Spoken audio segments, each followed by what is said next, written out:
இங்க ஒரு பையன் காட்டுக்குள்ள மல்லாக்கப்படுத்திக்கிட்டு போன் வண்டிட்டு இருக்கும்போது அவனோட அப்பா டாய் அவனே சாப்பிட வாடான்னு டெக்ஸ்ட் பண்றாரு. அந்த மெசேஜை பார்த்த உடனே விருக்கு நடந்து வேகமா நடந்து போறப்போ கல்லு தடிக்கு கடார்னு விழுந்துடுறான். விழுந்த வேகத்துல அவனோட போனு தெரிச்சு குளத்துக்குள்ள போய் விழுந்துருமா, இவனுக்கு கை காலெல்லாம் அடிபட்டுரும். ஐயோ போனு போயிருச்சுன்னு சொல்லிட்டு வேகமா நடந்து போய் தண்ணிக்குள்ள இருந்து போனை எடுத்தா போனோட டிஸ்பிளே நொறுங்கி போயிருக்கும். அட கொடுமையே, டாடி இன்னைக்கு நம்மள பிறந்துருவாருன்னு நினைச்சுக்கிட்டே அப்படியே அந்த கையில இருந்த போனை உதருவானா. அந்த தண்ணியை உதறிட்டு பார்க்கும்போது அவனோட போனு புது போன மாதிரி இருக்கும். அத்தாடி இங்க ஏதோ சூனியம் நடக்குதுன்னு சொல்லிட்டு தெரிச்சு வீட்டுக்கு ஓடி வந்துட்டு அவனோட கையில அடிபட்ட அந்த காயத்தை பார்க்கறான். அந்த காயமும் ஆறி இருக்கு. என்னடா இது அதிசயமா இருக்கு, ஒருவேளை அந்த குளத்து தண்ணி தான் இந்த வேலை பார்க்குது போலன்னு சொல்லிட்டு போய் சாப்பிட போறான். சாப்பிட உட்காந்துட்டு இருக்கும்போது அவனுக்கு அவங்க அக்காவுக்கும் வாய்க்கா தகராறாயிருது. அதுல அந்த புள்ள டென்ஷனா என்ன பண்ணுது, பொசுக்குனாங்க அந்த தட்டை தமால் அடிச்சதும் அந்த தட்டு கீழே விழுந்து ரெண்டா உடஞ்சு போயிருது. இந்த சண்டையை பார்த்தா அப்பா வானரமா பறக்கிறது என் வீட்டுல வந்து பிறந்திருக்குன்னு சொல்லிட்டு புலம்பிட்டே உள்ள போயிடுறாரு. ஆனா குட்டி பையனுக்கு தான் அந்த குளத்து தண்ணியோட மேஜிக் தெரியும்ல, அதனால அவன் வீட்டுல இருக்கிற உடஞ்ச பொருள் எல்லாத்தையும் அள்ளி ஒரு பேக்ல போட்டுக்கிட்டு குடுகுடுன்னு காட்டுக்குள்ள ஓடிட்டு திரும்பி வரான். வந்து பார்த்தா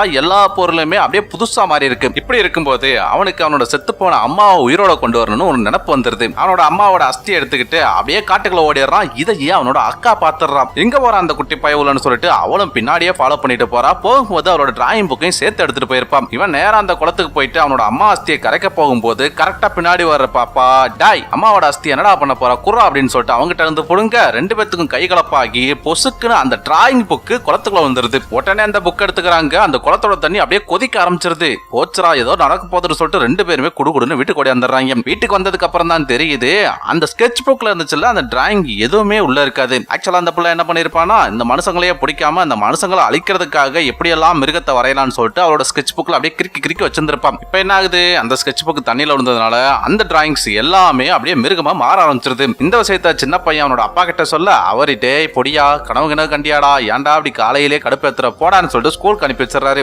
பசங்களும் ஸ்கூலுக்கு போயிட்டு இருக்கும்போது ஒரு சோளக்காட்டுக்கு நடுவுல ஒரு கார் ஒன்னு ஆக்சிடென்ட் ஆகி நிக்குது. என்னடா இது வித்தியாசமா கார் ஒன்னு ஆக்சிடென்ட் ஆகி நிக்குதுன்னு சொல்லிட்டு ஸ்கூல் பஸ் டிரைவரும் ஸ்கூல் பஸ் அங்கேயே நிறுத்திடுறாங்க. அப்போ சைட்ல ஏதோ ஒரு மிருகம் உருமுறை மாதிரியே ஒரு சவுண்ட் என்னடான்னு சொல்லிட்டு எல்லாரும் திரும்பி பாக்குறாங்க. பார்த்தா நம்ம சின்ன பொண்ணு வரைஞ்சால டிராயிங் கேம் அதுக்கு தான் உயிர் வந்து இந்த காரை ஆக்சிடென்ட் பண்ண வச்சு அதுல இருக்கணும் தூக்கிட்டு போய் கொலை பண்ணிருக்கும். அந்த மிருகத்தை பார்த்த சின்ன பசங்க எல்லாருமே தெரிச்சு ஓடுறாங்க. பின்னாடியே விடாம அந்த மிருகமும் தெரிச்சு ஓடுது. ஒரு வழியா எல்லாருமே ஒரு காட்டுக்குள்ள ஓடிடுறாங்க. கஷ்டப்பட்டு அந்த புழு கலர் மான்ஸ்டர் இருந்து தப்பிச்சு காட்டுக்குள்ள ஓடி வந்தா அங்க ஒரு குட்டி மான்ஸ்டர் லைட் எரிக்கிற மாதிரி அப்படியே கோவத்துல நின்னுட்டு இருக்குது. அதை தூக்கி அப்படியே தண்ணியில நினைச்சு கொலை பண்ணிடுறாங்க. அதுக்கப்புறம் அந்த குட்டி பொண்ணு வரைஞ்சு வச்ச மான்ஸ்டர் எல்லாம் அந்த காடு ஃபுல்லா இருக்குமா, அதை அழிக்கிறதுக்கு தனியா வெப்பன்லாம் வரைஞ்சு அதே கொண்டு போய் குளத்துக்குள்ள போட்டு அந்த வெப்பனை எடுத்து இந்த வரைஞ்சு வச்ச மான்ஸ்டர் எல்லாத்தையும் அழிக்கிறாங்க. அதான் அந்த படத்தோட கதை.